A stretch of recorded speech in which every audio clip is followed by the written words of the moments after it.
Palindrome numbers ఏ విధంగా తయారు చేసుకోవచ్చో, ఈ పాలిండ్రోమ్ నెంబర్స్ అంటే ఎటు చదివినా ఒకే విధంగా నెంబర్ ఉండడం, దాన్నే ద్విముఖ సంఖ్యలు, అలాగే మణికంఠహార సంఖ్యలు ఇలాగా అనడం జరుగుతుంది.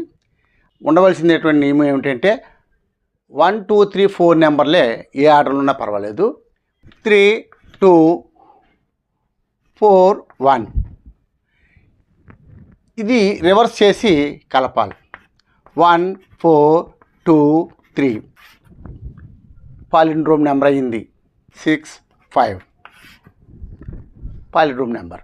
ఇలా 1 2 3 4 నెంబర్స్ని ఏ ఆర్డర్లో పెట్టినా ఎంత నెంబర్ అయినప్పటికీ తిరగేసి దాన్ని కూడేసినట్టయితే పాలిండ్రోమ్ నెంబరు తయారైనట్టే. ప్రయత్నించండి.